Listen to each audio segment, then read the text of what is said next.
one of the best scenes is when he plays Figaro Oh, to yeah. the entire prison. Yep. And it's like another world Yep. just enters. And he gets in huge trouble for Yep. it. But the Andy from the beginning finally knows the tiny rockhammer moment to Yep. flip, to just Get the transform. wins. Yeah. Yeah, to transform the prison into something else.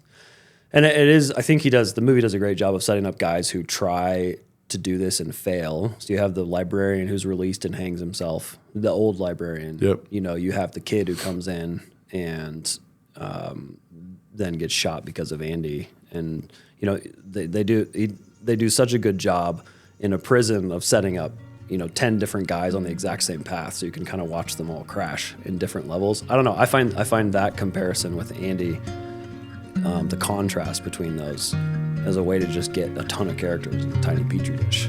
Met a ghost of a king on the road when I first fell. Fire burning to my knees I fell. Met a ghost of a king on the road. I'm just gonna double check our episode number because Lucia informs us that joke is no longer funny. Who? Your daughter informed us that not knowing the episode number is not funny anymore. So we don't not know the episode number in order to be funny. We don't know the episode number because we don't know the episode number. Yeah, that is actually a key distinction. It's not part of our shtick. It's just part of our reality. Yes.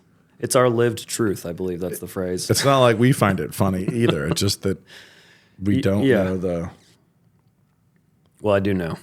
Welcome to episode 145. Fine. I'm a little disappointed to know the episode number. I think it's important that we get to 150. That's why. So 144 was like a really important sacred number, and we just missed it. No, we did Dune 2. Nate's great defense of Chani. Yeah. I don't know if it was a defense of Chani. It was a defense of her utilization in the narrative. You'll be pleased to know that I've marketed it as a defense of Chani. Yeah, fantastic. Clickbait. One person in the world likes Johnny in Dune 2. That's kind of how it worked. It's we'll Hopefully, find out. I mean, you were not under the impression it was a defense of Johnny. That wasn't. Okay, you just lied. No, in marketing. I marketed that I thought she should utterly be nuked from the project, and you said that's stupid. Yes. Okay. Yeah. So Something like that. Yeah. Anyways. Defense of her existence in the narrative. we've had much positive feedback so far of people saying, "Oh yeah, I understand how she could have been better." So we called the episode "Make Johnny Great Again." I'm just glad I'm not part of anything on that side. I'm making Nate sad. We'll do a little sad read section at the beginning of each episode, pitching Canon Plus and specifically my marketing decisions for our podcast. I'm just glad that you're out there making marketing decisions and I don't have to be a part of the conversation. Join CanonPlus.com. Soon, Do it. Yeah. We're going to be launching a great version of LAMPC on Canon Plus with more features, maybe even behind the paywall. I'm going to be happy when we're actually doing LAMP and the movie is there. When we actually have the movie back there, that's when I'm going to be happy. As a first step toward that, we're going to have the guys put scenes that we talk about over the top of our episode for educational usage, at least small amounts of scenes. Interesting. So we'll see what we can do. That's the plan. Instertine. You can only see that on Canon Plus, though, I think. He thinks he's the CEO. He's pretty sure that's behind the paywall, says the CEO. I have to force the guys to do it for the first time. So they are finding out about this as we are. This isn't behind the paywall, is it? No, not yet. Okay, great. Not yet. Ominous. Ominous. Are we on YouTube? Yeah. Okay. Yeah. I don't know anything. Yeah. Other than I come in here and we have conversations. What are we talking about today, Brian? Today we're doing our Shawshank Redemption episode. Didn't we already? No, we haven't even touched on it. Okay. You just told people to be ready for it. Okay. We've not touched on Shawshank. Yeah, and I think this will also spiral into a bit of a discussion of Stephen King. Okay. So that's kind of our. I don't think there's much discussion of Stephen King. I don't think we'll really. Well, I don't think we're going to have much to say there, Brian. You forget that this episode is going to be Nate thinks Stephen King is great, and when I market it. Episode 145 make Stephen King great again. Yeah, episode 145. Is it funny that we know the number? Is it funny that we episode? You're gonna have to episode tag constantly. Your this own, one. I'll text my daughter and ask your her. daughter, yeah, the critic. So we're starting with Shawshank Redemption. Yeah. Okay. Interesting part for me was finding out that this is yet another movie that really flopped in the box office. Yeah. And then became the highest rated movie in history on IMDb. Right. Yeah. And then extremely popular. And then following a re-release and I think you told me this, it got, Turner bought it and then basically ran it on TV nonstop. So tons and tons of people watched it. And then it did something like 350,000 VHS rentals in 1995, which is funny to think about a different lifetime, but so many physical VHS rentals. And it made me afraid that this movie may not actually be good and it's just popular. So that's what my question. Oh, it made you afraid of that? Well, when you read that so what's wrong here? Let's start with what's wrong with the movie. That's a great question. See, it does have that status of like, oh, the movie you can't criticize. As a commercial product, why would it have flopped? It's a prison movie that's extremely dark, and the main character, I feel like the main character's hidden from us with most of his motivations or some of his motivations, and then there's that split between Red and what's his name that is in some ways in Dufresne. That may not be as powerful as it could. That would be my guess. But I guess I don't know what you're thinking here. My wife watching it, for example, is never going to want to watch it again. So it doesn't seem like... Why not? What's wrong with her? When that young kid got shot. I think I've told this story before, but she asked to watch a movie with a happy ending, and I picked Shawshank. And that was just early. It has a happy ending. That was early in our marriage, me misunderstanding what your wife meant when she said, I want to watch a movie that's happy. Right? So I think it's early on in your marriage when your wife misunderstood what happy meant. What a happy ending is. Yeah. She's probably matured well past that at this point. I think so. I think she'd enjoy it now. But that she moment, now understands what happiness is. Yeah. You remember when that kid gets shot? The kid gets shot, yeah. Right? Yeah. That I remember her turning to him. He was a like, punk. I was glad to see him go down. Nate, that can't be true. I'm going to flip the question back on you. It can be true. I'm going to flip this back on Nate. What's wrong with this movie from a commercial perspective? Yeah, I would say probably the title. Oh, okay. You'd have to go back before you know why it bombed. You'd have to go back and check out the marketing, look at what else was out that weekend, how was it positioned. It's competing with Forrest Gump and Pulp Fiction, so right, some really big movies. And it's called Shawshank Redemption. Okay. Yeah, what is that? Yeah, what Shawshank is, not something that evokes anything.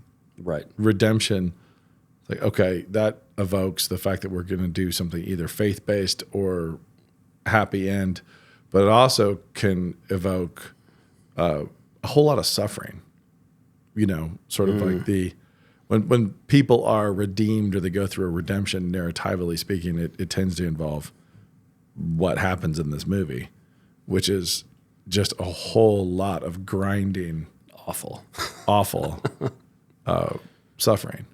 Okay, and then you're right that the art does not help cut that image because the main picture is Dufresne standing in the rain, which looks sort of Nicholas Sparksy. If you don't know anything about it, the Shawshank Redemption, the title. I don't have an alternate title that I would propose, but for me, it's also tough that Shawshank is what it started being called. People just refer to Shawshank. They don't refer to Shawshank Redemption. They refer to Shawshank. And what is your movie actually going to be called? Is anybody going to call Dune Part 2? Dune Part 2? It's like, no, it's Dune 2. And that's the way it is. And you have to be okay with that. You have to be okay with how things get shortened. Incidentally, this applies to people naming human beings and dogs. You have to know and anticipate what you're actually going to yell out the window. Right. Because you're not going to be shouting, Atreides, come sit. Yeah, exactly. And you're not going to be yelling at your kids at the baseball diamond, and your kids' teammates are not going to be yelling, any number of names. They're just not going to. So nicknames will show up. nicknames are not intrinsically friendly, and they don't necessarily help you out. But Shawshank Redemption, if you're going up against Forrest Gump, Best Picture that year, Pulp Fiction, sort of like absolute cult classic. With a ton of energy. Yeah, a ton of visceral energy in the marketing and quote unquote groundbreaking. And Shawshank is classic.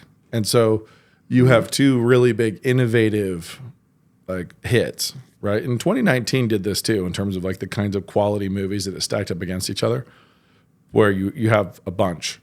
Knives Out in 1917 and Jojo Rabbit and Ford versus Ferrari. Right. There's classics and there's innovative, and it just is. It's a packed lineup. Yeah, it's just this real impacted thing. This happens in sports too. So imagine being the best 3-point shooter of all time, and coming out of college, going to NBA, and you're all excited, but you come out at the exact same time that Steph Curry does. Yeah. So you could be better than anyone ever has been, except for that dude right next to you. You could have been a legend in the NBA, except for it happened to be during Michael Jordan's dominance. Right. There's a lot of guys like that. There's guys who are phenomenal guys, and they're known to extreme fans, but they never had the chance to get up to that $10 million, $20 million, $30 million endorsement deal because there was this giant right next to him. Be like Mike, yeah. So it's kind of that. I think it's that way with a lot of things. You can come out next to greatness. You can also benefit from it. So you could be in the NBA at the same time that Michael Jordan is, and everyone starts watching the NBA who was not. And I kind of benefited from this with Harry Potter. Huge parts of the marketplace turned and paid attention to middle grade fiction at exactly the right moment. And like that, I benefited massively. There's a lot of people who read my books who would not have read my books, except for Harry Potter drew them into a marketplace they never would have gone into otherwise. So you're saying the difference between drafting and competing is pretty significant there. And when you release in the same year, you will be competing. You can be. And so it can be a zero-sum game, or it can be, a whole greater than the sum of the parts. And so you can benefit from being in the box office when some other giant is in the box office, right? You can also just get zero oxygen, zero press, and I think this would probably be the biggest thing. Almost no press. So almost no conversation, no cultural conversation. And the best marketing in the world is when everybody has to have an opinion about something, whether it's positive or negative. And so when everyone feels the burden to be informed, and they have to be in on it. They've got that FOMO thing going. They need to know. Dune's that way. You need to know. You need to have an opinion. And you have to dislike it or like it, but it doesn't matter which. What matters is that you are disliking or liking it. You had to have consumed. And Forrest Gump and Pulp Fiction both did that. They both did it. Right. And Shawshank could have been an awards movie easily, except for there's just not a lot of conversation. So I don't think this is one where like It's a Wonderful Life had this same exact thing where sort of pumping on TV and it turned into something. And It's a Wonderful Life was, had value as well. But this is a classic story. This is a classic story of a heroic catharsis of just not breaking under in the face of unforgettable violence. Yeah. Yep. And evil. And you're stuck in this place, and you successfully outwit and outlast the whole machine, and get out. So I think it's a really great film. It is in fact a good movie, and it's funny that Deakins is involved in it. And, lots of it is striking and beautifully shot, and you don't notice it because it's still about the story. It's about the narrative. So it's not like 1917, which is about the cinematography. It's something other. It's about this man surviving. Well, running your question about what if it was titled something else, I mean, obviously we had Francis Annan on talking about Escape from Pretoria. Yep. That very clearly prison movie. Escape from Shawshank much more clearly, would set the movie up as what it is. I think probably part of the reason they kept it is just the novel was called Rita Hayworth in the Shawshank Redemption. I've never read it. Is it? I've always thought it was a short story / novella. Sorry. Yeah, not that okay, long. Yeah, short story. So I was like, was this a whole novel? No. And so I think, you can kind of get pigeonholed into something where you're like, well, the story was called Shawshank Redemption. Yep. And so changing it to something. It's also interesting that Stephen King never saw how it could be a movie.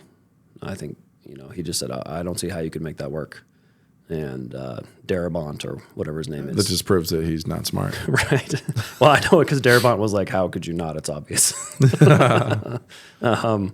But I think bought it for like $5,000, bought the rights for $5,000, and then Stephen King never even cashed it because apparently didn't need it. He gave the check back way later. Why does he have money? Who knows? That's our Stephen King episode, so we'll do it. We'll do the second one next.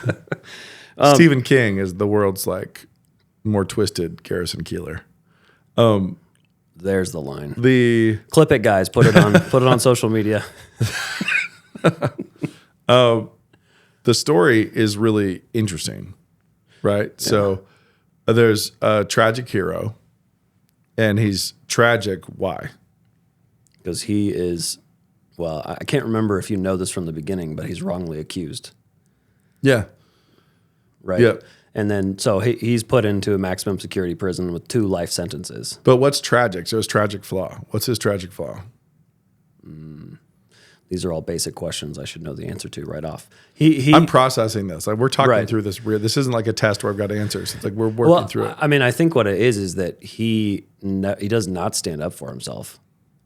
Like he's willing to commit and be part of the system and did not take responsibility for himself. I think both Red and Andy both have that character flaw where they're able to be redeemed, search for that redemption once they admit. Take responsibility for their part. Yep. And obviously Red did his crimes. I think if I remember correctly, you don't really know whether Andy did or not. You don't know if he killed his wife and his lover. Someone else, I think, says, oh, he killed his wife and his lover, and then her lover. Sorry, just to be clear, it's not that bent. So yeah, I think that's what it is. Is that he's a small man whose best strengths he thinks are tax evasion, and he has to realize there's something more going on, and he has to kind of find that grit over the course of the movie, and the perseverance and the 25-year escape. That takes grit that I don't think he has at the beginning. He is a victim, right? Yeah. So he's a victim, and he sees himself as a victim, but has the potential not to be. So that the tragic flaw is like a little tiny weakness. It's like the thing that comes and gets you. So when he reaches the place where he says, "I killed her," like I may as well as a terrible husband, I drove her away. Mm-hmm. I'm the one who put her there where she died. When he takes responsibility for all that, he's changed by the time he's gotten there. Yeah. But from the beginning, he's already the hero. The tragic flaw is his victimhood, his weakness. And so there's the struggle between abdication, weakness, and just having it happen to you. So even in the courtroom, he's just kind of dazed and he's not really defending himself. And the judge says, how cold he is, and just decimates him as a human. But then when he's in the prison yard, Red is talking about he's just walking with his hands in his pockets, like this prison isn't real. It's like he's not affected by the oppression. Right. He's already got this imperviousness that will be his greatest strength. Yeah. But it's the same imperviousness that also got him here and is his flaw. Sure. And so that fixes. And of course, we've got in the 2 halves of the movie, we have the sisters and the symbol of prison rape. Yeah. The ultimate sort of victimization being, a very overt theme of here's what his problem is. Yep. He's stuck in this spot as a victim, and he has to find a way to get out of it. And he's fighting with futility sometimes, right? But he starts to always fight, yes. And he gets into this always fight phase, and that always fight thing is what gets you the Right. The whole thing. Yeah, so 'cause his it's like his little- weakness yeah. and his victimhood, his abdication. It's like if Andy from the trial, if Dufresne from the trial is Dufresne getting jumped by the sisters, it's a totally different. It goes totally differently. He Sure. ends up being, he's going to be killed. He's going to end up Right. just absolutely prison chattel. And instead, he's putting guys in the hospital. Right. And it's Tiny victories. Like he almost for him, this is perhaps the part where you watch and just root for him is the tiniest of victories feels huge in the system that he's stuck in. Tiny little footholds. Yeah. Yep. Yeah. And Red looks at him and says, looks like a strong wind would blow him right over. He's just got this unassuming thing. And he is that. Yeah. Like he's that weak thing. But Right. the metaphor for him, the picture of what he can be is the little rockhammer. So Yeah, that's great. like he gets the rockhammer. He is the little rockhammer. He's this tiny thing of like, listen, you won't be worried when you see it. It's like, it's this tiny little thing. And it's unassuming. It doesn't look like it could survive. It doesn't look like it could do that. Mm-hmm. But working in one direction for 20 years, it can. Right. And just not ever surrendering. And so by the time we reach a point where Red is condemning hope, and he is pushing Red's hope. giving up. Yeah. Yep. And, sort of like that surrender to victimhood, or the embrace of hope and the continual fight, despite however many defeats have already been there, however many times you've already lost and been defeated and victimized, still fighting and still pushing. Like that fork in the road for the two of them, it takes a long time before Red can come back around. And Andy becomes that because he forced Red to promise. Yeah. And it's a bond of brotherhood, like a classic brotherhood bond, or very much someone was pointing out how this is a friend movie that's not a lot like any others because there's no caper, there's no girls there around, there's no war. Yep. They're just like, it's the bond of their friendship. It's kind of the only good thing. Yep. It's the bond of survival through suffering. Right. And that's it. Just surviving the grinding. And so it's really on the nose in some ways. Like Andy is the rockhammer. Andy's entire prison experience is crawling through that sewer. His willingness to crawl through rivers of excrement to get out. It's like that. That's the whole thing. He did it. He did that for decades. Yeah. He was crawling through that to get out in the rain. Mm-hmm. And of course, he comes out into the rain, and we've got all that symbolism. We've got that cleansing, that baptism there. But just the dogfight, the absolute dogfight that he's in the whole time is pictured by that singular crawl. And he's also, the little tiny hammer that should be too weak to do it. Right. And I think you have several, we were talking about with Dune, where are those moments of sharp decision? Yeah. That, and Shawshank had a bunch of those where pretty regular moments. I remember, one of the best scenes is when he plays Figaro to the entire prison. Yep. And it's like another world just enters, and he gets in huge trouble for it. But the Andy from the beginning finally knows the tiny rockhammer moment to flip, to just transform. Get the wins. To transform the prison into something else. And it is, I think the movie does a great job of setting up guys who try to do this and fail. So you have the librarian who's released and hangs himself, the old librarian. Yep. You have the kid who comes in and then gets shot because of Andy. And, they do such a good job in a prison of setting up 10 different guys on the exact same path, so you can kind of watch them all crash in different levels. I don't know. I find that comparison with Andy, the contrast between those, as a way to just get a ton of characters in a tiny petri dish. That was enjoyable. There's also a lot of discussion, a lot of exploration of self-destruction. And so you have Andy plays the music knowing it's going to result in self-harm. Yeah. And it's like, okay, but that's not self-destruction. He's sacrificing. He's going to pay a very steep price for this. Right. He risks a steep price to get his prison mates beers, even though he doesn't drink. Like he takes that risk, and continues to push. But there's always this punishment. There's always the consequence, and then you go through this, and you've got the kid is obviously self-destructive. You know, he's self-destructive in how often he's been in prison, everything he's doing. Andy tells him he should look into a different occupation. He's not very good at this one. Then when he tries to get his GED, he self-destructs, throws it in the trash. Right. You know, Andy pulls it back out. There's all this self-harming self-destruction of hopelessness, of when people become hopeless. And the ability to do what he does is because of that hope not dying. And this goes all the way through to the old man, the old librarian kills himself. Red is considering killing himself. The warden does kill himself. Right. You know, it's like it's all about it's all about that self-harm, self-destruction, self-loathing versus hope. Yeah. And like the pain people go through when they're sacrificing for that thing of beauty, that thing that's good, versus the pain people inflict on themselves to try to avoid some other pain. There's pain avoidance, and this also shows up in all the sexual assault.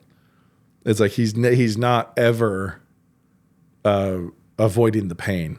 He's going in with guns blazing and fighting, and just you know, it's an all out brawl, and that's why he's innocent.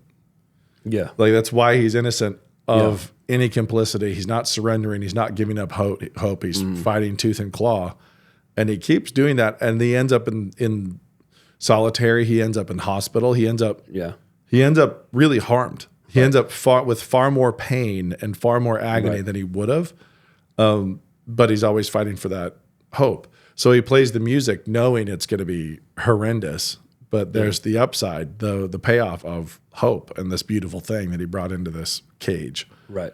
So there's a lot of that, and there's a lot of trade-offs. I do think I could see Stephen King's perspective on not making it a movie, because Andy's a weird enough character that it needs to be external. You need to have Red narrating from outside, looking at him and watching this very unique and character. there's too many plot secrets that you can't know until the end.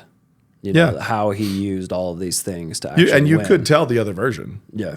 And it could be a really fun story. But this version has to be told from Red's perspective. Looking at him. And being the one who is, in a very real way, saved by that guy.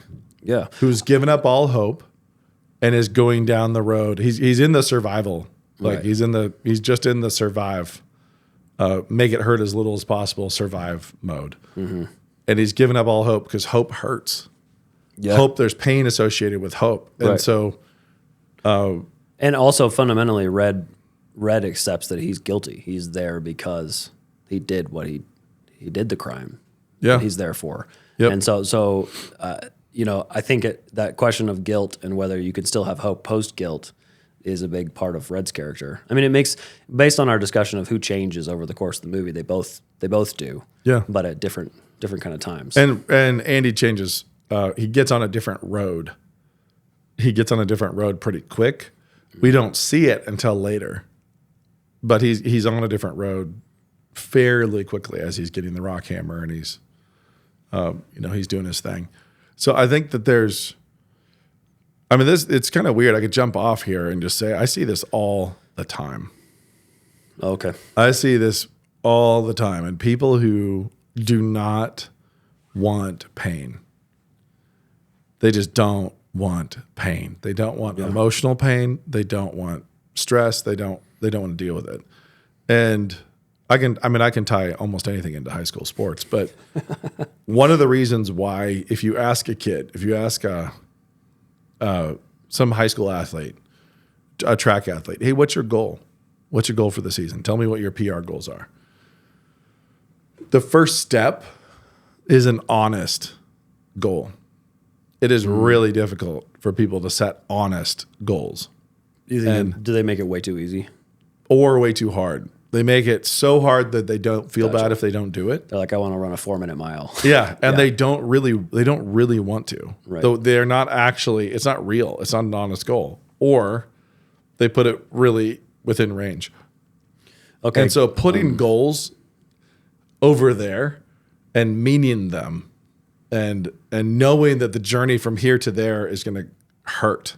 Mm-hmm. And knowing that the bet you're placing of really deeply, truly wanting this with all of your action and all of your time and all of your weeks and your years as you push towards something, the risk is massive disappointment. Yeah. And pain, like big, deep pain. So when you set aggressive goals, you have to have a willingness to feel deeply. And you'll feel the peaks of success, but you cannot only bet the peaks of success. I bet apathy against the peaks of success and that triumph. No, you won't. You don't get that. You get to actually bet the valley of the shadow of death against those triumphant peaks. Though that's it. Yeah. So if you really commit to a goal and you are all in on that goal and you are pursuing that goal and you refuse to let hope die. Yeah. Like you refuse to let hope die and you keep pushing, the disappointment of coming up short. It stings. Man, there's a bunch of people who train themselves not to actually aspire to things because they don't want to feel that deeply. Right. And so they're willing to remove the peaks of triumphant success all the way down to these little grassy knolls of survival and basic happiness, like just kind of there, because the risk is so much less. But the thing that people don't understand is that it's all life or death for everybody. So you can like reduce your aspiration. Like you can say, I don't really want this for my family. We don't need a bigger house, or I don't, as a dad who's trying to provide, right. I can tell all my kids, you're on your own after you're 18. I'm not paying for weddings. I'm not paying for college tuition. I'm not going to even try. Right. Like you're on your own. I'm not going to even try, as opposed to setting that bar and really pursuing it. And really striving for that and feeling the sting when you're coming up short of anything you've really aspired to. And so most people mitigate their aspiration. Most people reduce the thing they can reduce that will turn the pain off. Right. And they pull it down. So they aim lower and lower and lower, or they say, I want to win Powerball. And it doesn't involve working for it. It doesn't involve anything, other than just wanting to win it. It's a really interesting dynamic as people do that, but they don't get the fact that there is nothing but heartbreak at the end. Like this is Nate at his best. You're all gonna die, right? We're all gonna die. Everybody you love is gonna die. Everything you love is going to die. And there's hope in the resurrection. The hope is in Christ, but you cannot regulate and mitigate your own risk in life to try to avoid disappointment. Right. Like to try to avoid hurt and suffering. We talk about... and we all have to be like Andy. Right. You have to be the rockhammer. You have to be the guy who's willing to tunnel for 20 years to get his family where he, thinks they should be. He's willing to crawl through rivers of poo. Right. To try to achieve what he needs to achieve, what he needs to for the people he loves. Right. I keep thinking of the pastoral advice to ask God for specific things. Yeah. Because it doesn't hurt for you to say, God, would you bless my family? But it does hurt to say, God, would you get me this promotion or get us this thing that we need? Same thing with Job. It can also reveal to you what a massive wuss you are in what you're willing to ask for. Yeah. Yeah. When you put it to God of like, hey, I'd like an extra $5,000 this year. You can just be like, okay. Well, yeah. It's like, oh, well, what are you doing? Like what, not that $5,000 is bad, but what do you need? Like, what does your family need? What does your town need? What does your nation need? We have some bigger needs than $5,000 right now, but I have regularly sensed rebuke in how small and unaggressive I am in what I'll pursue or what I'll pray for. Oh, okay. It's just it's a really, it's like we negotiate down. Right. So as I was praying for land for my family for a long time, and like chasing land and like pursuing land, and weirdly having land yanked out from underneath me that was in contract already, and like just years pursued it and prayed for it and looked for it, and I knew what it needed to be, and I knew how many acres I needed, because my goal was to be able to do something very specific for my family, for my parents, for my kids. I needed this amount of acreage. And in my head, it was like, okay, I need 40 acres. I need 40 acres. I need 40 acres. That was kind of my number. And then as you keep pushing and pushing and pushing and pushing and pushing and pursuing, and then losing it, having it yanked out from under you. And I had multiple properties, one breach of contract, a couple that were just like, whoop, and then finally you reach that place where you're like, you know what? 5 acres would be fine. At this point, I think I need to receive this as a no from God. I've been pursuing this for 10 years. Yeah. And praying for this for 10 years, and I think it's a no. Like I think this 40-acre thing is a no, and so I'm going to go look at 5-acre parcels. I'm going to go check this out. And right there, right as I was starting to negotiate down, instead of doing what I think I needed to do, which was negotiate up, like instead of either sticking with my prayer or really pushing harder in prayer, I started to think like, okay, God, how about just 5? How about just 5 acres? What if we could do that? Is that? And it was right when I did that. It was probably, I don't know, like within a month of looking at my first 5-acre parcel that I bought 127 acres. and it just shouldn't have worked. And it was better than anything I'd ever looked at. And I never thought I would have been able to afford it. And it was chocolate pie upon chocolate pie. Yeah. Of the things. If I had taken my 40, tripled it, and then added a whole bunch of extra specifics of what I wanted, that it would have just felt absolutely ludicrous. Right. But I needed a very, very specific parcel. I needed it to involve a realtor who hadn't walked it or paid attention and didn't know what was on it. I needed a state well map to be weirdly inaccurate in exactly the right way. Like there's all this, and I needed 27 acres accidentally included in it across the street. So I had 100 on one side and 27 on the other that I was able to use for my aunt and uncle and for my sister and my brother-in-law.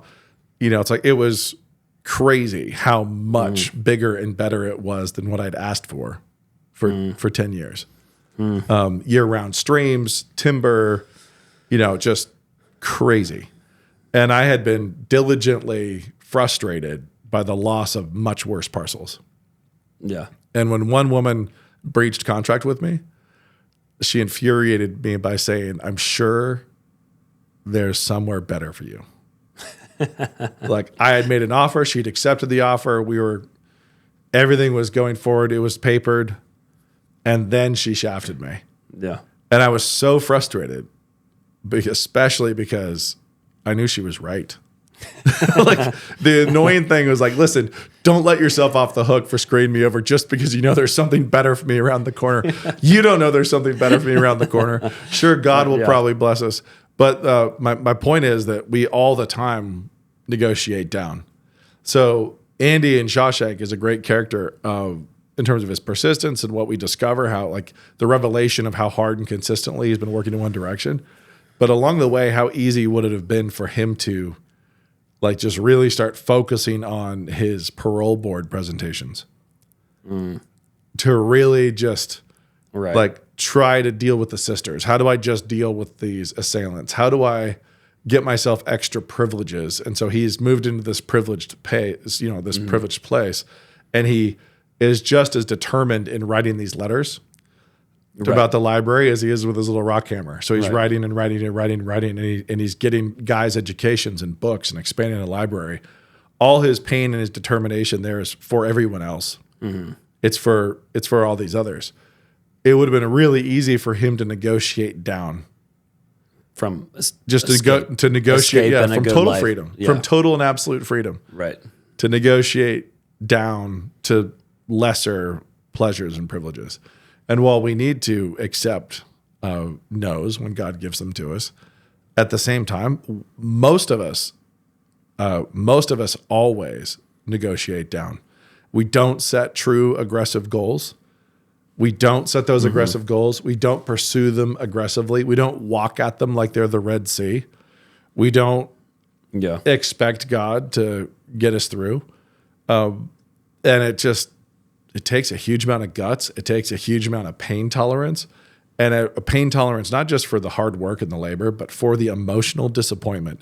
You have to have pain tolerance for that. You have to be able to rebound. I think the wait too, so quickly. I think from that. humans are so bad at waiting.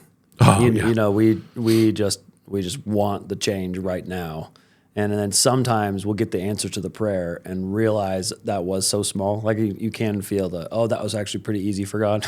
Yeah, and here I was just like really worked up. You know? That's interesting. Yeah. Yep. And it's really sucks when the lesson is patience, because it's actually easy to pray to God, as I have before, like, whatever lesson there is for me in this, could we please learn it right now so that I could move on from this phase. I'd love to learn to just can be done, can pass this test and move to the next class instead of learning this one. Right. Because you don't want to, you see the certain trouble coming where you messed it up last time and you think, man, could I just do this one time? Yeah. But patience is the absolute worst. Yeah. It's the worst, because it's like, God, can I please hurry up and learn this lesson right now? It's like, actually, no, you may not. You have to learn this via patience. Yesterday, I was slapping my face, just being like, is it? Nope. Still numb. Like, oh, still nerve damage. Yeah. Still. Is that, how many years is that now? Is that 8 years? No, 9 years? I think it's 6 going on 7. Okay. And it's funny because I'll have one storm swing. There'll be a weather swing when I don't end up crushed by a migraine, right? So there'll be some big storm system that comes through, and I'll be like, I'm fine. Hey, this is great.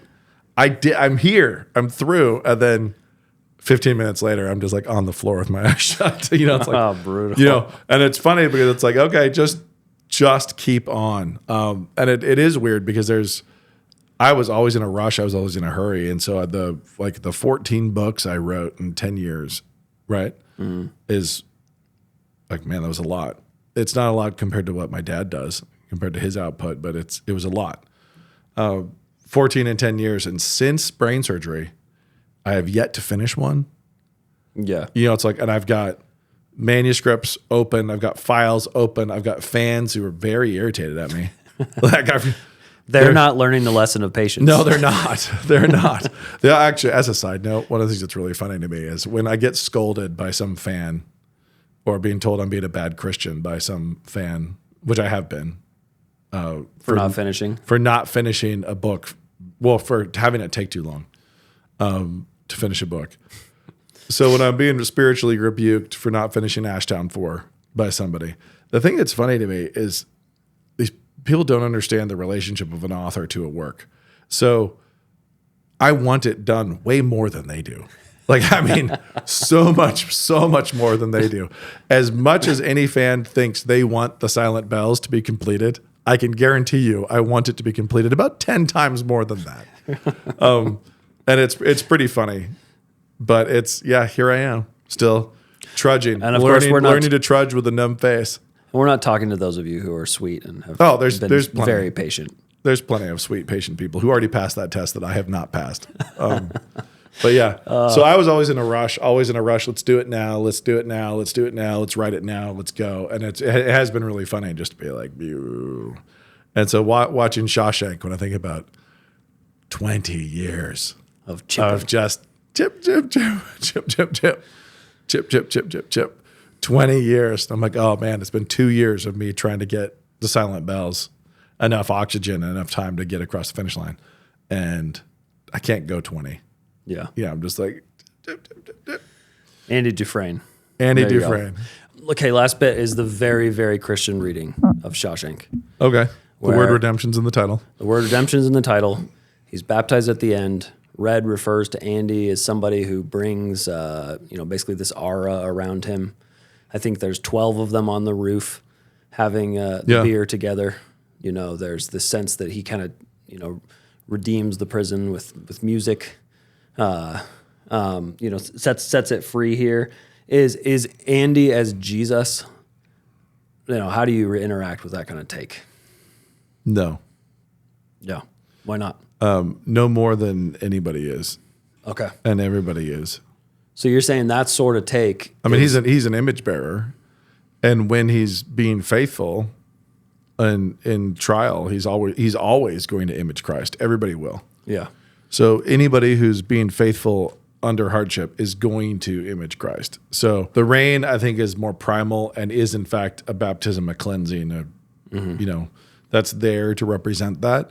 But it's not a one-to-one mathematical correlation. It's not, he's purgated, crawling through all the sewage and he's coming out. It's not this, we don't look at the film and say the film is Catholic.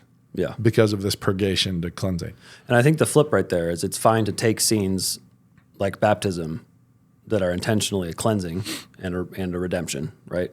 But when you then go and try to read back into it with a bunch of things and now look for, say, hey, where's the demoniacs? Or, But it seems like the rain and the baptism at the end, the reason why it's beautiful is, and there's a catharsis there, is the same reason that baptism is beautiful.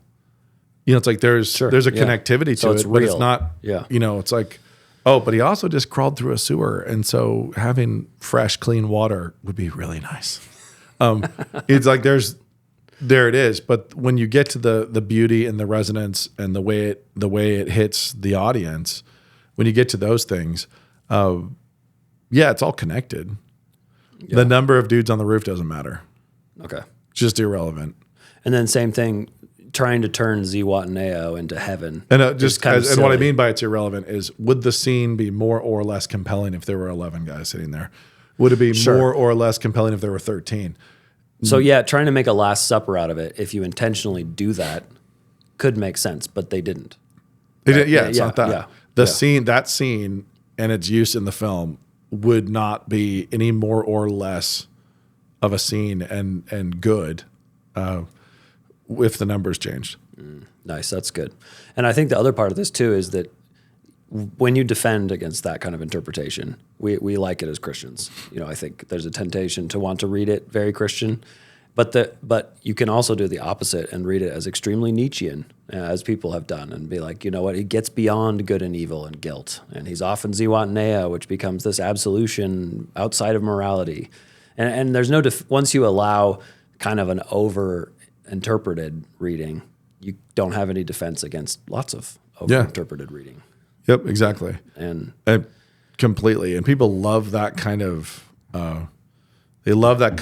reading because it's easy to do. It's the easiest kind. Now, noticing stuff, could you have made a Last Supper on the roof? Yeah. Why? Like, why would you have? If you had, like, it better be right before a betrayal and death. Like, it has to actually be a communion, a fellowship of bread and wine that then goes into goes into death. I play with the sacramental in stories all the time, and the reason why you do is to give an Easter egg to intelligent readers, but also to create sort of like a soulful resonance or things that actually will compel and impact, because you're cutting along the grain of reality in those ways in which God actually tells stories that really move people. And so you're imitating him, and you're imitating the architecture of the way he tells stories, but it doesn't actually make a story good or bad if it has or doesn't have direct typological correlation. Sure. Yeah, good. Any character being faithful is an image bearer. Everybody is an image bearer, but any character being faithful is going to image Christ. Any character sinning, any character falling, any character betraying is going to image all the other traitors and all the other betrayals. Sure, that's good. So it's like, okay, so the themes of suicide, and self-harm and hopelessness, like the themes of hope and hopelessness and suicide, self-harm versus pain for sacrifice and for beauty, all those things, if you started trying to make it mathematically correlate to the gospel story or things like that, you'd be saying like, well, I guess the librarian was Judas. Sure. And so I know that he betrayed Andy somehow because he ended up hanging himself. So he must have. Where's the betrayal? And I got to look for that. And and that stuff's ridiculous. Right. It just really is. So there's plenty of times when you can look at typological correlation, and it's cool when it's there, but it should never be treated like it's mathematical, and it should not be treated as if you just unpacked a meaning somehow. Gotcha. So imagine seeing a roof line on a house and say, man, that roof line is really similar to that other roof line. Right. And then trying to unpack a meaning from that. Saying, yeah, it's a house. We're talking about shapes. We're talking about structures. And they can be compelling, and they can be pleasing, and they can be beautiful, and they can echo the way God made reality and be effective. But if you look from one shape to another shape and you say, look at that shaped just like that, it's like, okay, therefore what? Look, what do you... Yeah. Like, so for example, it could be helpful to do some of that reading if you take it off on Andy's a bad guy and his complicity in the system. These clues will offer you a direction to say, no, that's not the direction the story's trying to take you. This is someone who's who's going to be redeemed. Yep. But it's not. And the fact that he's self-redeemed doesn't suddenly make it heresy. Sure. It's like, so he was redeemed by what? His persistence, by his relentless pursuit of hope. Right. It's like, no, he's not. We're not making this theology. Yeah, this is not theological. This is not directly correlated to. It's not trying to be a stencil that we can just project the whole thing up on reality and say this movie is saying that redemption happens this way. Like, it's not what we're right. Not what any storyteller is trying to do or should try to do. That's great. All right. Any last stuff we need to touch on? Particular favorite scenes that you remember? I think we touched on a lot of them. Yeah, there's a lot of good ones. Favorite scenes. I mean, the music is. That's right. Who's the composer? Is way up there. Tommy Williams. That's. I mean, the music when he plays the music, when he actually plays. The opera. I see. The Figaro. Yeah. Yeah, that's an amazing scene. The catharsis at the end is pretty well strung together. Oh man. When it just pays off and pays off and pays off and pays off. And when he gets the judgment on the pious cop, the pious warden and all that stuff is just through the way the guy thought he was working. It was great. The system. Yeah. So it was the payoffs, the layered payoffs. Also, Red's final parole hearing. It's fantastic. That's another favorite scene for me when he's just dresses down the parole board. It's pretty great. I enjoyed that part a lot. There's a lot that I really enjoy about it, but I'd say the opera is way up there. Yeah. Really I also would say when he's in solitary, was in the hole, and the month has ended. I also think it's pretty wildly powerful when he just gets given another month right there, and so you don't really feel the punishments. The punishments don't impact until that moment. Like that moment is the hardest it lands. You really have a sense of how miserable a month and there was, and then a second one lands on him, and it's on the other side of it that he seems crazy, and Red is worried that he's gonna kill himself, and the guys are panicking. Right. It's like they all think he broke, and he finally broke, and is finally gonna self-harm, and hope is gone. He asked for a rope. Yep. Yeah. And so their interpretation is that Andy's given up all hope. Hopelessness is here, and he's now going to move into just ending it to make the pain stop. And of course, it's actually time to go. But also, man, being 2 months in solitary when you're ready to go. I don't know. I feel like, to me, that it just feels more like something that would be pretty easy. Yeah, I'm sure it's not. I'm absolutely sure that it isn't. It just. It's one of those things, it doesn't seem that bad, but no doubt It truly is. I would forget how to speak or something. I don't know. I just can't. The Great Escape, obviously, with the Yeah. baseball and the glove. I think. Speaking of like movies that are titled what they should be, that's another one that's just glorified the idea of escape, even though they all failed. Well, almost all. Yeah, The Great Escape is a good one. Well, that's it for this time. I think we really covered the belated Lamp episode about Shawshank. If you haven't seen it, do see it. Filters are available. Your children need them. Yep. Episode 145 is concluded. 145 out. Hey, Christian Dad. Are you paying a monthly fee to let Hollywood producers pump their septic tanks directly into your living room? Even worse, directly into your imagination and the imaginations of your children. How much darkness streams into your home every day, every week? Have you gotten too used to turning your mind off when you put your feet up? Have you invited your own enemies into your home? How much damage has already been done to you and to your family? My heart says that the way I feel most myself is to go by the name Fred. That's because I'm non-binary. Canon Plus is building a global platform with one simple goal: to create and deliver great content that will help Christian families grow stronger and more dangerous in the world. Content that will kick your brain's butt and help you bear down and step up. Content that will encourage, equip, educate, challenge, and inspire your family. Content built on the bedrock of real truth, real goodness, not fake trendy virtues. How dare you! And real, lasting beauty. Your family might already be struggling. Maybe the man of the house has been sipping too much Bud Light Gospel in the basement for too long. It's day 6 of girlhood! But it's not too late. With thousands of audiobooks, podcasts, truth-telling documentaries, and curriculum for all ages, Canon Plus wants to help you grow stronger, together with your family. There might be enemies at the gates, but there's a feast on the table to strengthen you for the fight. We want the resources we produce to help you do the real work of cultural change, becoming a lighthouse in your own community, armed with courageous joy and a faith that burns hot and bright, especially when the world would rather keep you on a cute little dimmer switch. We don't have to wallow in the world's filth. Moonlight, Best Picture. You are gay. We don't need to let our strength atrophy like numbed victims of some ungodly matrix, leaving our families unprotected and vulnerable. It's time for Christian fathers to stop being such cultural cuckolds, well-behaved Wonder Bread winners sitting by and paying for the world to assault their families with lies. Let's get strong and grow our families strong.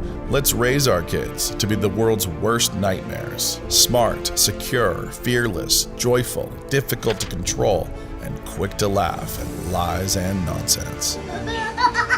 We're pushing back against the rising tide of sewage on our screens. We're pumping out antidotes to the world's poisons. But we can't do it alone. We need allies. You need allies.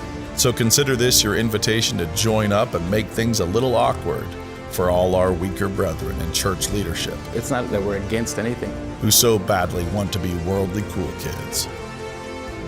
Help us build a streaming platform unlike any other. A platform that will challenge and strengthen Christians, mind, body, and soul, until this cultural tide begins to turn. She's dreaming about becoming the leader she knows she can be. And yes, this tide will turn. This ain't the Alamo. We're all gonna die, but we have no intention of losing.